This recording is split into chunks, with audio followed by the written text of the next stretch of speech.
भगवान श्री रामकृष्ण परमहंस दक्षिणेश्वर काली मंदिर के अंदर जब पंचवटी में तपस्या कर रहे थे, तो एक दिन देखा कि बिल्कुल काले रंग की आकृति उनके सामने खड़ी हो गई। भैरव जी का रंग काला ही होता है। बलीज प्रथा जो है वो देवों के लिए है, देवताओं के लिए, उपदेवताओं के लिए, इससे उसको बल मिलता है। नमस्कार, नमो नारायण।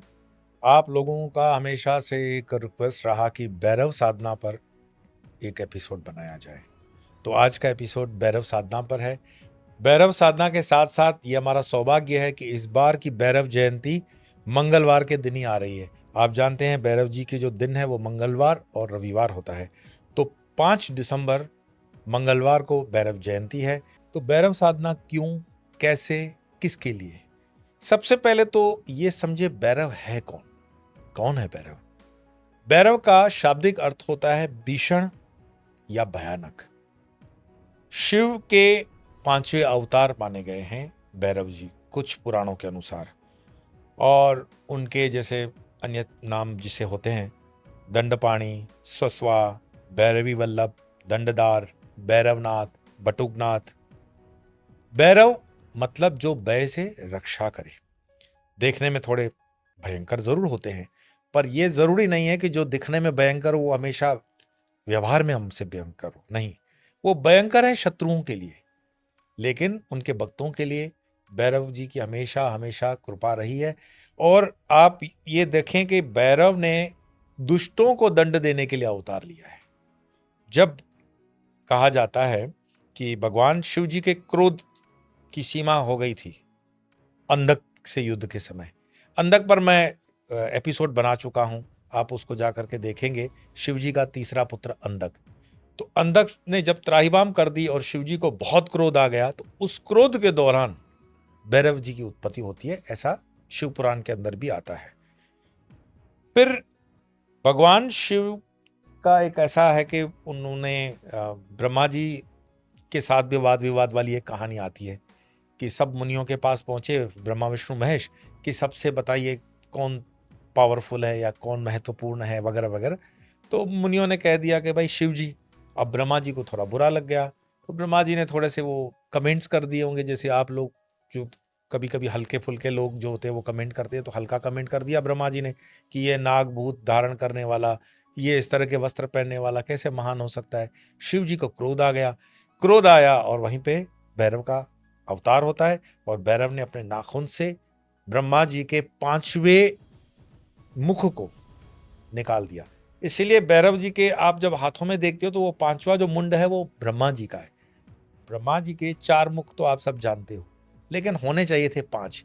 इसका दूसरा भी कारण बताया जाता है कि ब्रह्मा जी 5वां वेद लिखने जा रहे थे, तब देवों ने कहा कि 5वें वेद की क्या आवश्यकता है। एक कहानी यह भी है कि उस वजह से भी उनके मुख को भैरव ने खंडित कर दिया।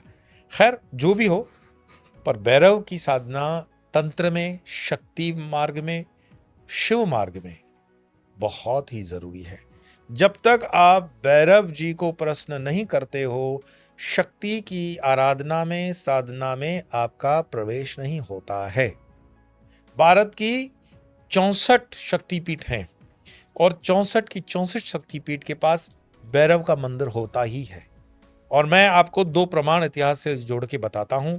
जैसा कि आप इतिहास में पढ़ते हो कि सारे हिंदू धर्मों के जो मंदिर थे औरंगजेब तुरवाने पे तुला हुआ था, तो काशी के जो भैरव हैं जिसको कोतवाल कहते हैं, भगवान शिव जी ने उनको कोतवाल बनाया हुआ है काशी के, वो भी एक कहानी है।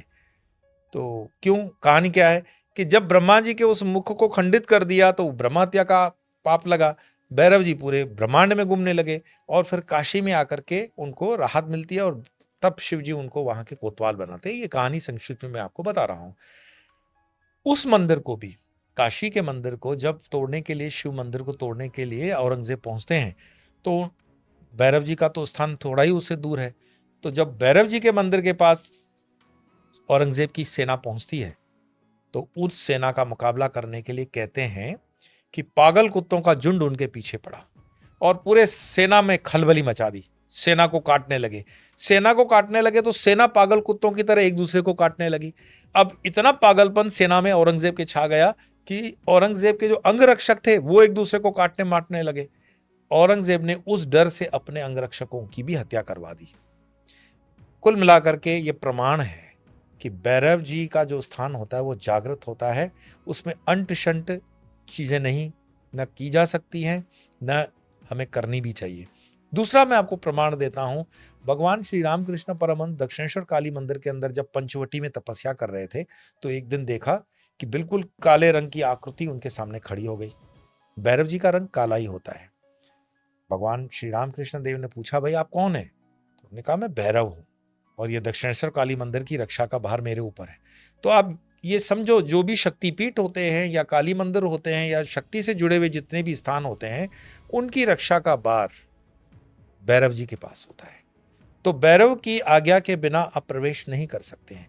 तो कोई शक्ति साधना भी जब आप करते हो, शक्ति की साधना के लिए कोई भी प्रयास करते हो, तो उसके लिए पहले आपको भैरव जी को प्रश्न करना पड़ता है। और जैसे कि मैं हमेशा बताता हूं, मंदिर के बाहर द्वार पे आप जब आते हो, तो एक तरफ गणपति होता है, दूसरी तरफ हनुमान जी होते हैं या गणपति होते हैं और भैरव जी होते हैं। गणपति जी तो बाय डिफॉल्ट आपको वैसे ही प्रणाम करना ही पड़ेगा, गणपति की साधना करनी ही पड़ेगी। गणपति की साधना के बाद प्रवेश मिलता है और यहाँ शक्ति में भैरव जी का साथ साथ में आपको अनुष्ठान करना पड़ता है। भैरव जी की जो अनुष्ठान होते हैं वो संध्या में होते हैं, सूर्यास्त के बाद होते हैं। और कोई बहुत ऐसे जो धारणा बनी हुई है लोगों की कि बहुत खतरनाक होता है, ऐसा कुछ नहीं है। भैरव जी बहुत, हाँ ये बात सच है कि भैरव का असर तत्कालिक होता है, तत्काल होता है भैरव। तो बाकी तो अपनी अपनी जिसको कहते हैं आस्था पर भी है निर्भर। हमारी जो दूनी होते हैं, हमारी जो और स्थान होते हैं जिनको हमें भैरव जी के माध्यम से रक्षा करनी पड़ती है, तो हम भैरव की स्थापना नींबू में करके भी अपने त्रिशूल पर उसको लगाते हैं। आपने देखा होगा कई संत महात्माओं के त्रिशूल पर वो नींबू होता है। नींबू प्रतीक है क्योंकि नींबू शिव जी से जुड़ा हुआ है, नींबू और किसी से जुड़ा हुआ नहीं है। नींबू मतलब शिव, और शिव मतलब रुद्र, रुद्र मतलब शिव। तो आपके अनुष्ठानों की रक्षा करने के लिए नींबू आवश्यक है। वो नींबू त्रिशूल पर आए या दरवाजे के बाहर आए, दुकान के बाहर है, वो भैरव है।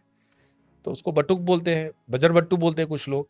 उसका मतलब ही यही हो गया कि ये भैरव है। भैरव जी की जो साधना में भैरवी लगती है, भगवान शिव के अंश हैं भैरव, तो भैरवी भी जो अंश है वो माँ पार्वती का है। तो आप ये मान के चलना कि ये as good as Shiva Parvati का ही एक स्वरूप है, इससे ज्यादा या इससे कम कुछ भी नहीं। और अब मैं जो आपको बताने जा रहा हूं कि भगवान शिव जी के इस दुर्लभ भैरव अवतार का व्याख्यान सिर्फ हिंदू धर्म में नहीं मिलता। वज्रयान बौद्ध धर्म के अंदर, बौद्ध धर्म के वज्रयान धर्म में उन्हें बोधिसत्व मंजूश्री का एक उग्र वशीकरण माना जाता है और उन्हें हरु का वज्र भैरव और यमन तक भी कहा जाता है। मतलब बौद्ध धर्म के अंदर भी भैरव हैं, जैन धर्म में भी हैं, और भी हो सकता है, माने ना माने वो अलग बात, लेकिन भैरव जी का जो प्रताप है वो बहुत व्याप्त उनका बड़ा है। न सिर्फ भारत में, भारत, श्रीलंका, नेपाल, तिब्बती के बौद्धिक धर्म, हिंदू धर्म और जैन दोनों में भैरव की पूजा होती है। जहां तक मेरा मानना है, मैंने कुछ ऐसे स्थान जापान के अंदर भी देखे, इंडोनेशिया में भी देखे हैं, but I am not sure authentically कि वो भैरव का वहां नाम क्या वो लेते हैं, पर मैंने देखे जरूर हैं। उज्जैन में भैरव बाबा की जो जागृत प्रतिमा है उसका मैं किस्सा बता दूं। उज्जैन में आप जाते हो तो मदिरा चढ़ती है। अब उसमें कुछ लोग मुंह बनाते हैं कि अरे ये मदिरा चढ़ाना ये कोई ठीक है क्या? ये अरे भाई सुनो, शेर को आप अगर कुछ खिलाना चाहोगे तो क्या घास खाएगा शेर? शेर का जो खाना है वो आप उसको गोश्त ही खिलाओगे। और गाय को क्या गोश्त खिलाओगे? नहीं, गाय घास खाएगी, घास खिलाओ। इसी तरह से जो देव हैं, सात्विक, राजसिक, तामसिक जो भी स्तर है, उसमें जो जिसका भोजन है वो देना चाहिए। बलि से बल मिलता है देवों को, परमात्मा की बात नहीं कर रहा हूं। परमात्मा और देवों में अंतर समझना, हल्केपन की परिचय मत देना कमेंट्स करके। बलि प्रथा जो है वो देवों के लिए है, देवताओं के लिए, उपदेवताओं के लिए, इससे उसको बल मिलता है। ये बल जब देवताओं को मिलता है तब वो देवता वो बल अपने उपासकों को, अपने भक्तों को प्रदान करते हैं। अब ये मत बोलना कि भाई माँ सबके लिए, माँ कैसे बलि ले सकती है माँ, ये बहुत, हम लोगों ने हजारों सालों से ये इतनी मतलब दुर्गंध फैला रखी है, धर्म को समझे नहीं और अपना ज्ञान देना शुरू कर दिया। तो उज्जैन में एक विधर्मी कोई आया था अफसर, उसने कहा कि भाई ये जो प्रतिमा चढ़ती है या जो ये भैरव जी को प्रसाद चढ़ता है मदिरा का, देखें ये कहाँ जाता है, क्योंकि वहां पर आप जब चढ़ाते हो तो वो गट गट जाता है, कहाँ निकलता है किसी को आज तक नहीं पता कहाँ जाता है। मैंने तो आंख से नहीं देखा, सुना है मैंने कि उन्होंने वहां पे खुदाई उदाई करवाने की कोशिश की, लेकिन उनके हाथ कुछ नहीं लगा।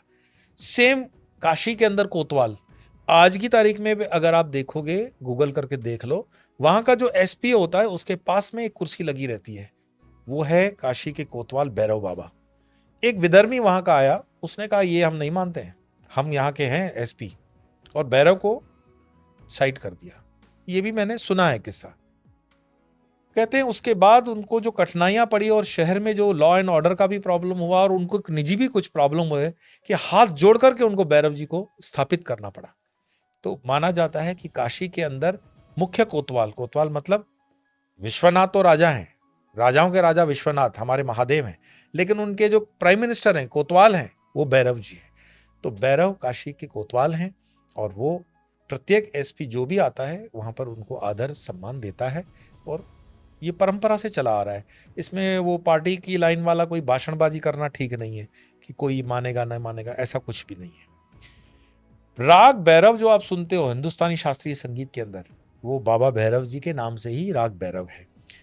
अच्छा, इनको किस तरह का भोग पसंद है? तो सात्विक भी है, राजसिक भी है, तामसिक भी है।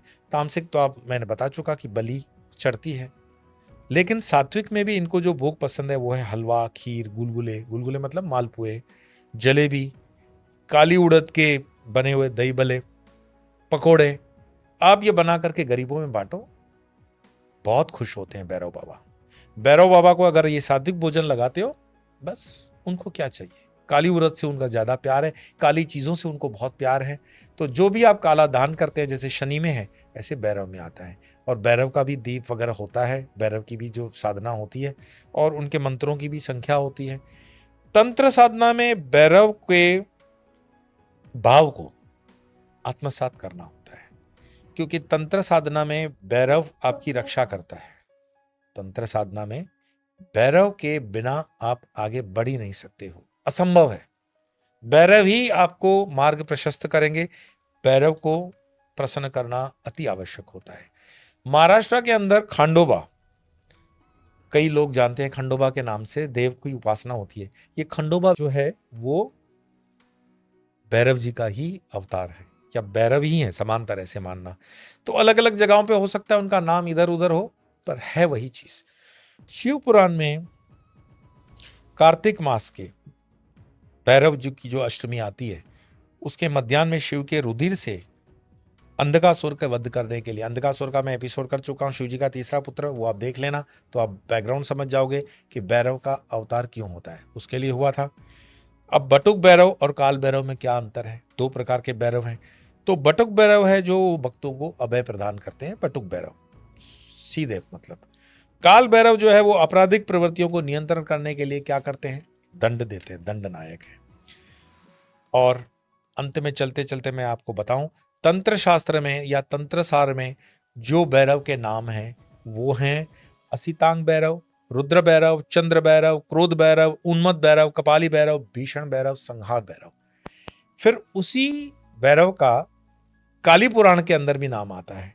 तो काली पुराण के अंदर नाम आता है वही असितांग भैरव, रुद्र भैरव, महाभैरव ये अलग है, क्रोध भैरव, फिर काल भैरव अलग है, ताम्रचूर भैरव अलग है, चंद्रचूर भैरव अलग है, और संहार भैरव है।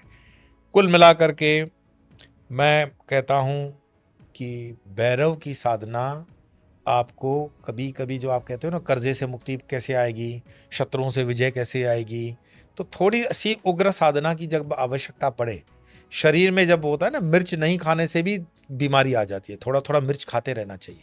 तो सब साधनाएं अगर सात्विक करोगे, कभी सामने शत्रु तामसिक बैठा हुआ है तो उसके लिए तामसिक साधना भी करनी पड़ती है भाई।